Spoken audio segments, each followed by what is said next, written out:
Nacido en Gijón, gallego hasta la médula, fue profesor y director de la Escuela de Artes y Oficios Maestro Mateo de Santiago y miembro de la Real Academia Gallega de Bellas Artes.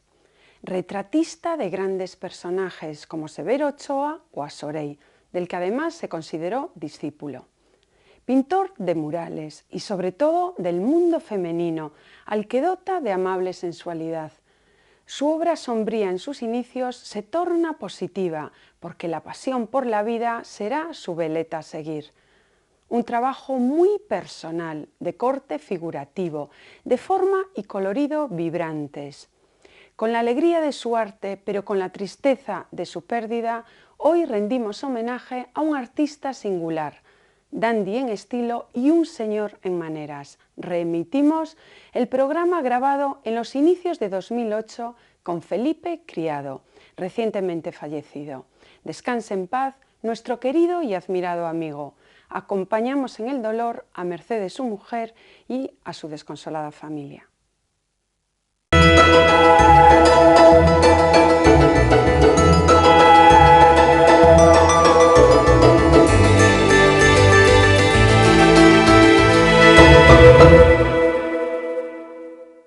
Felipe Criado acaba de cumplir 80 años y, como en una segunda juventud, continúa siendo una referencia por su trabajo creativo y sobre todo didáctico. Muralista, ceramista, profesor, escultor y galardonado por muchos años de creación en Galicia, destacan sus composiciones de marcada sensualidad, en las que predomina la presencia femenina, portadora de vida, hechicera, ninfa o musa. Felipe Criado apuesta por lo antropocéntrico, en busca de la perfección. Por eso se interesa por la forma circular, por los arrebatadores arabescos, de curvas voluptuosas y ritmos orgánicos que van conformando y modificando el orden cósmico. Nos encanta recibirle en Correo Televisión. Felipe Criado nació en Gijón, aunque se considera un artista gallego por realizar aquí su larga carrera creativa. Santiago y A Coruña serán sus lugares de residencia. Estudió en la Escuela Superior de Bellas Artes de San Fernando, recibiendo las enseñanzas de eminentes profesores como Lafuente Ferrari o Ramón Solz. Y tendrá como compañeros a importantes artistas de la talla de Lucio Muñoz o Antonio López. Muy joven participa en su primer concurso exposición. Después de finalizar la carrera, viaja por España y Europa, visitando los principales museos. Nombrado director de la Escuela de Artes Aplicadas y Oficios Artísticos Maestro Mateo, desempeñó labores de crítico en periódicos gallegos y en La Noche de Santiago. En 1996 ingresa en la Real Academia de Bellas Artes de Nuestra Señora del Rosario de Galicia. Son muchas las obras realizadas como muralista. Diseñó piezas de cerámica para O Castro. Su labor como retratista le permite figurar en importantes museos y colecciones, entre ellas la Pinacoteca de la Universidad de Santiago, el Museo do Pobo Galego, la Academia de Bellas Artes, el CEGAC, Museo Provincial de Lugo y el Parlamento de Galicia. Posee importantes galardones por su producción artística, entre ellas la medalla de la Exposición Trienal de Pintura, Escultura y Grabado de Compostela. Muy buenas noches, don Felipe. Gracias por estar con nosotros y felicidades por tu reciente cumpleaños. Muchas gracias, muchas gracias. Nos enteramos por el correo gallego de tu cumpleaños en una foto reciente, en el 2006, en la Facultad de Biológicas, inaugurando un gran mural dedicado a Severo Ochoa. Cuéntanos un poquito sobre esta obra, que curiosamente no es de encargo, es una idea que parte de ti. Sí, esta obra es una donación que yo hago a la universidad, sí. Y entonces se me asigna como local para ubicar la obra, pues la Facultad de Biológicas. Y entonces visito al decano y la vicedecana y les propongo como tema el de Severo Ochoa, para lo cual me facilitan literatura, información y demás. Y entonces pues hago un homenaje a Severo Ochoa, ¿no? Sí. Precioso, y ahí está Mercurio como mensajero del... que es el RN, que ahora me sale... RNA. RNA, sí, es una de esas siglas. Que es el mensajero dentro de la función esta que se trae entre manos en la investigación. Sí. Un icono clásico de los que ya hablaremos, que son muy frecuentes en toda tu obra. Se han sucedido otros muchísimos trabajos para la universidad, entre ellos la labor tuya como retratista, ¿no? El retrato de Francisco Asorey, que además te consideras Sí, yo me considero discípulo de él, sí, porque en principio yo hago amistad con él, después lo frecuento en su taller y tanto es así que yo había tenido una crisis importante de salud y al recuperarme de esa crisis, entonces abandono mis estudios en la Facultad de Medicina y me dedico exclusivamente a prepararme para el ingreso en Bellas Artes en Madrid. Y todo esto llevado pues por la admiración que yo siento por Asorey y lo que me apasiona su mundo escultórico, porque yo en principio iba con la idea de ser escultor y sobre todo fundidor en bronce, ¿no? Y después las cosas dieron muchas vueltas. Asorey perdió la salud picando piedra, murió silicótico, y entonces yo decido dar el salto a la pintura y entonces ya soy pintor, ¿no? Sí, sí. Pero vamos, mi sentimiento primero fue el de la escultura. Sí. Y otros, hablando del retrato, otros muchísimos retratos que están en el patrimonio de la universidad, pero también en otras instituciones. Por citar alguno, el fantástico retrato de Domingo de Andrade. Domingo de Andrade es un encargo que me hace la universidad, sí, la Facultad de Artes de Santiago, y entonces yo me invento la figura de... Lo que es la imagen, porque no se conocía hasta el momento. Es que no hay iconografía sobre él. Y entonces investigo algo que se haya publicado y doy con un pequeño texto original de Domingo de Andrade, en el que, como buen humanista, habla mucho de los demás, pero no habla nada de sí mismo. Y por cierto que dice algo que hoy podría tomarse muy en cuenta para ejemplo de creadores, que si un arquitecto comete falta por primera vez en obra pública, será degradado a la categoría de maestro de obras, y si por segunda vez lo repitiese, será expulsado de la República como cosa perniciosa, ¿verdad? Y bueno, pues he llevado de esa idea, llevado de la idea de las pocas palabras que dedica a sí mismo, yo hago el retrato de Domingo Andrade, que hay quien dice que se parece a mí, yo creo que no, pero bueno, posiblemente algo subjetivo siempre se traduce al autorretrato, en esa que podría ser un autorretrato, pero que no lo es. Y para esto yo viajo por los tejados de la catedral, explorando la berenguela, y que va como un fondo insinuado en el cuadro, ¿verdad? Solamente insinuado porque... Sí, para que sirva de composición, pero que no moleste a la visión porque del cuadro. Lo que te interesa como buen retratista es captar la psicología del personaje, aunque algún crítico haya querido ver lo que pienso que muchos no han visto. Sí, posiblemente. Estudiosos del tema, López Vázquez no ha visto para nada un autorretrato tuyo, en ese fantástico retrato considerado por Otero Túñez como de lo mejor que tienen no sé si Otero Túñez, quién fue. No, bueno, gente que ha dicho, pues se parece a ti, pero bueno. No los estudiosos. Bueno, como era un personaje inventado, pues bien, pues podrías, pero vamos, yo creo que no. La mujer tiene un papel destacadísimo, muy importante en toda tu obra. La mujer como creadora de vida, como musa, como ninfa, incluso como hechicera. Sí, la mujer es algo muy importante en mi vida porque lo ha sido siempre, pero desde muy niño. Hay quien me califica, grosso modo, como pintor sensual, pero es que la mujer es algo más que sensualidad, ¿no?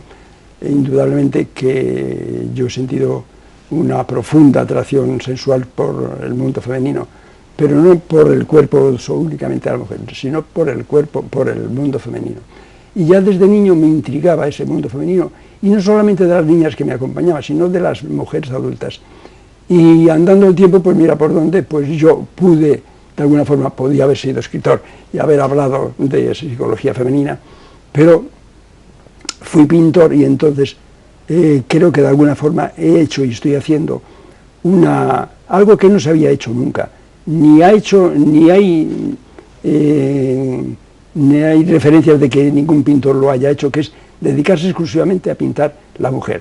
Yo he pintado mujeres y he pintado otras muchas cosas que no son mujeres, pero dedicarse exclusivamente a pintar el mundo de la mujer y su mundo, creo que yo he sido un pionero en ese aspecto, ¿no? E incluso en el aperturismo que hoy se lleva, cuando yo inicié mi obra y traduciendo mi pensamiento, era más bien un poco escandaloso, ¿verdad? Alguien se escandalizaba de que yo pintase o sintiese de esa manera, y creo que en ese aspecto he sido bastante avanzado. Y la mujer, o sea, es tal su papel que incluso modifica el paisaje, modificadora de su entorno. En esa carpeta que haces en colaboración con Salvador García Odaño, por cierto, colaborador del Correo Gallego, hay un dibujo tuyo, que es una figura femenina, así, sentada, y una frase preciosa: la soledad es como un río donde todo pasa sin llevarnos, profundo y triste. Sí, indudablemente. Ese libro, ese álbum de dibujos, 37, si no recuerdo mal, 37 dibujos para un país. Es producto de un viaje que hice con Mercedes, mi mujer, que hicimos a Grecia, ¿no? Y entonces están hechos en Grecia. Y fue cuando yo le pedí después, al volver, pensando de acuerdo con Isa Diapardo, que es muy amable y mecenas, se ofreció desinteresadísimamente a publicarlo, pues con la colaboración de García Odaño, que hizo los poemas para cada dibujo, ¿verdad? Para cada dibujo hizo un poema. Y indudablemente esa soledad, hombre, la soledad, la melancolía. Es que si viajas por cualquier escenario histórico que uno viaje, sabiendo que en él se ha desarrollado toda una civilización y ha habido grandezas y miserias de la humanidad, pues indudablemente, y hoy aparecen casi como desiertos o espolios del tiempo, indudablemente te produce una sensación de melancolía y, ¿verdad?, de vacío, y esa soledad, y al mismo tiempo incitadora, ¿no? Te estimula a decir cosas, a hacer cosas, ¿no? Y entonces palpas esa soledad, porque viendo la grandeza de lo que fue Grecia y viendo la grandeza de lo que son las ruinas de Grecia, que son una pura ruina, ¿no? Creo que era Bernasov el que le preguntaron una vez que qué había más hermoso que la belleza, y dijo las ruinas de la belleza. Y yo creo que, vamos, yo lo veo así, ¿no? Sí, muy romántico en esa opinión. Y tu mujer, Mercedes Boado, que estudió clásicas, y el mundo griego tan presente en tu obra, ¿cuánto peso tiene el pensamiento de tu mujer? Bueno, en mí, indudablemente, la dualidad, mi dualidad con Mercedes ha sido ella latinista y ha sido un producto lógico de nuestra evolución en común, ¿no?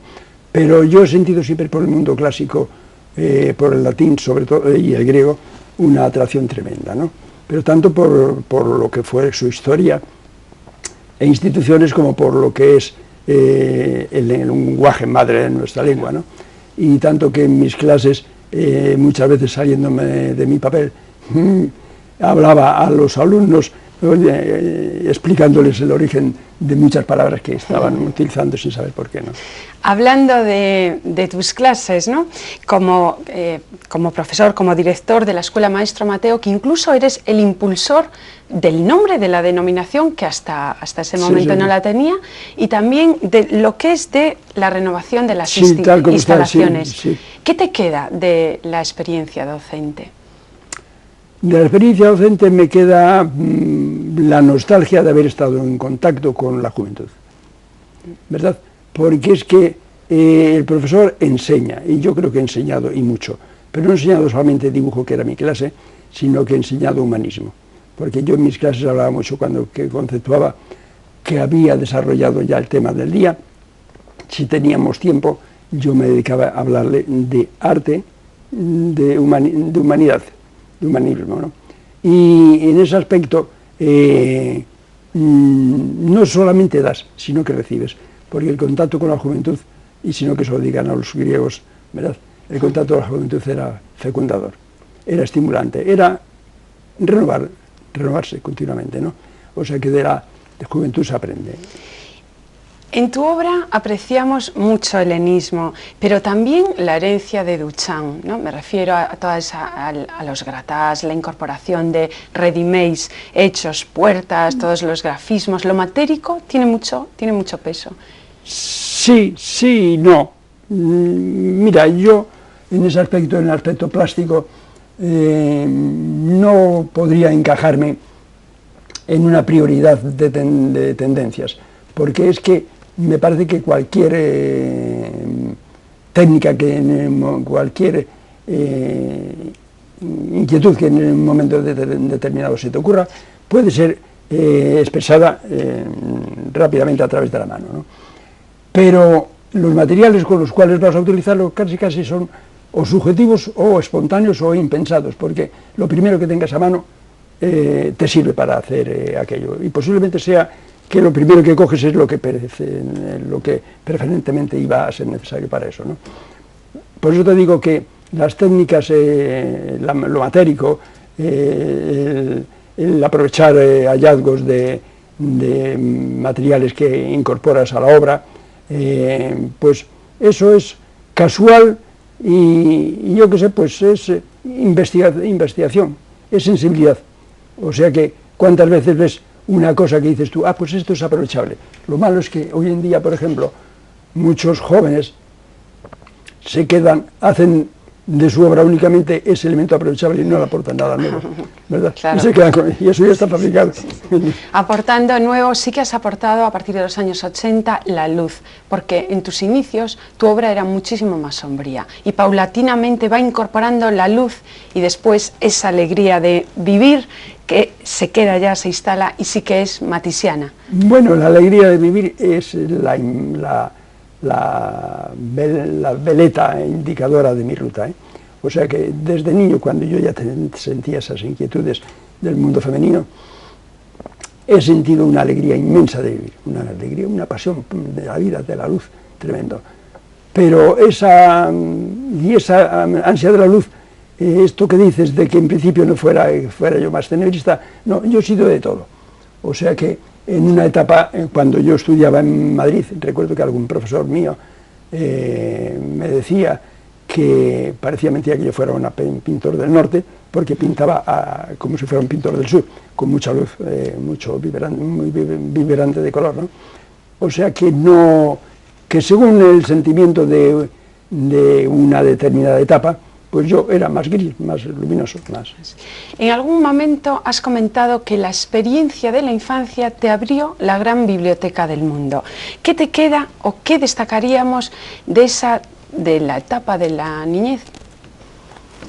Mira, además un acontecimiento crudo y que te marcó bastante.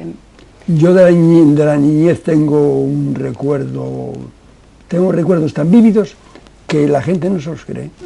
Yo tengo recuerdos vívidos de los 3 años, de los 2 y medio, de los 3 años, pero vamos, recuerdos vívidos de recordar paisajes, zonas y tal, como le demostré a mi mujer que no lo creía yendo a Cataluña, donde yo había pasado mi infancia, mi primera infancia, ¿no? Y entonces la infancia para mí está ahí presente. En cualquier momento tengo yo imágenes, vamos, de una vivacidad tremenda de un determinado tiempo de mi vida, ¿no? Y un momento cruel cuando la Legión Cóndor, la Sí, invasión a los 8 años. Posiblemente pudo a mí costarme la vida, y no tanto por el riesgo de morir bajo las bombas, sino por el impacto psicológico que supuso para mí. Estuve, creo que 2 o 3 horas mudo, no del impacto, porque cuando creíamos que era una aviación amiga, resulta que era una aviación enemiga. Yo estaba en zona republicana y empiezan a caer bombas, y entonces aquello fue un impacto tremendo, ¿no? Y a un niño de 8 años le empiezan a caer bombas alrededor, y eso es horrible. Sí. Y fue ya pasados muchos años cuando esos recuerdos se plasman. Yo siempre he querido hacer el gran mural de esa impresión, y lo concibo como una cinta indefinida que, entrando en una sala de exposiciones, camine la cinta en forma de lienzo por la pared derecha y dé la vuelta y salga otra vez hasta la puerta por la izquierda, como una cinta de una película donde se grabaran una serie de improntas, ¿no? pero nunca lo he llegado a realizar. En una ocasión incluso había pedido una ayuda económica para realizar esto y me la negaron y entonces no lo hice. Bueno. Pero lo que sí hice ha sido una impronta, vuelvo a decir, de aquel bombardeo, pero sin saber que lo estaba haciendo. Porque una vez, en una noche, que yo suelo pintar algunas veces hasta las 5 o 6 de la mañana, pues pinté una cosa y cuando me di cuenta yo había pintado el bombardeo de Santander. Sí, porque claro, todos los significados de todos los acontecimientos históricos permanecen invisibles para el que los vive. Tiene que pasar, evidentemente, el tiempo, ¿no? Sí, no, indudablemente que el tiempo. Hombre, también posiblemente en mí, yo tuve unos padres extraordinarios, como todos los hijos tenemos los padres extraordinarios en general, pero sobre todo mi madre, yo creo que fue la sensibilizadora de mi sensibilidad, porque nos hacía ver muchas cosas, ¿no? Nos hacía ver el entorno, la belleza de esto, la belleza del otro, y posiblemente esa protección, esa labor materna haya sido la incitante de lo que yo he sido después en la vida, ¿no? Una persona sensible que ha querido captar el entorno para hacerlo realidad, ¿no? Y ahora que, por desgracia, tanto se habla de Cerámicas El Castro, ¿no?, con el contencioso de Isaac Díaz Pardo, ¿qué te queda de la experiencia en el centro, en la fábrica? Bueno, de la experiencia de la fábrica, lo que sobre todo me queda es mi contacto con Isaac Díaz Pardo, ¿no?, que es una persona a la cual yo, pues vamos, conocía y trataba ligeramente, pero cuando llegué allí, pues todo fue facilidades que te costaba creer que una persona fuera tan desprendida y obsequiosa con un artista, pero cualquier artista que entraba por la puerta era bienvenido y con los brazos abiertos podía hacer lo que quisiera, ¿no? De forma que él editó el libro el álbum de los dibujos de Grecia, lo editaron ellos. De los 37 dibujos, retratista, obra gráfica, ceramista, escultor. ¿Le permiten, todos estos medios te permiten el mismo grado de creatividad? ¿Con cuál te quedarías?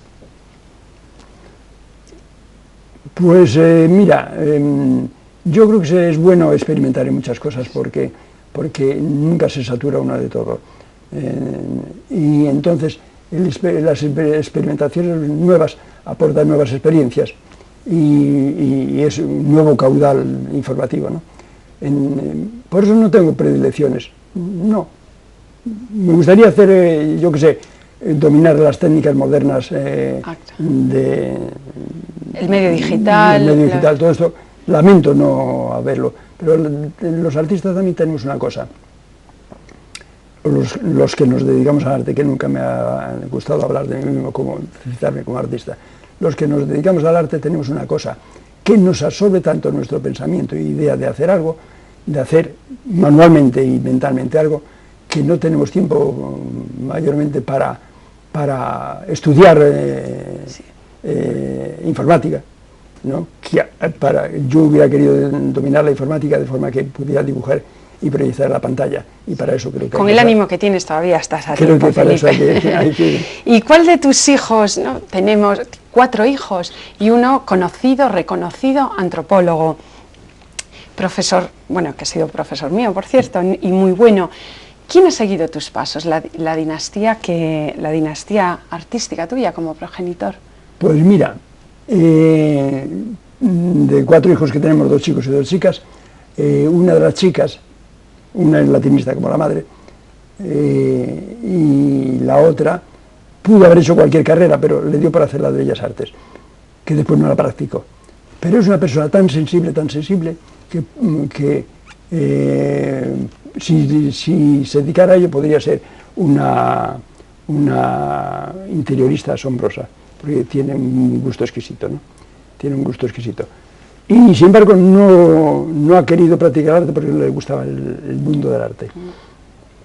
Y después tenemos el hijo pequeño, que es físico, que este chico pudo haber sido un gran artista, pero yo nunca lo estimulé, Pero este niño, cuando tenía 5 años, llegaba al estudio y me decía: papá, esa figura no me gusta, no queda bien en ese cuadro. Y yo lo mandaba a marcha a cajas destempladas y terminaba terminaba quitando aquella figura del cuadro, porque sobraba.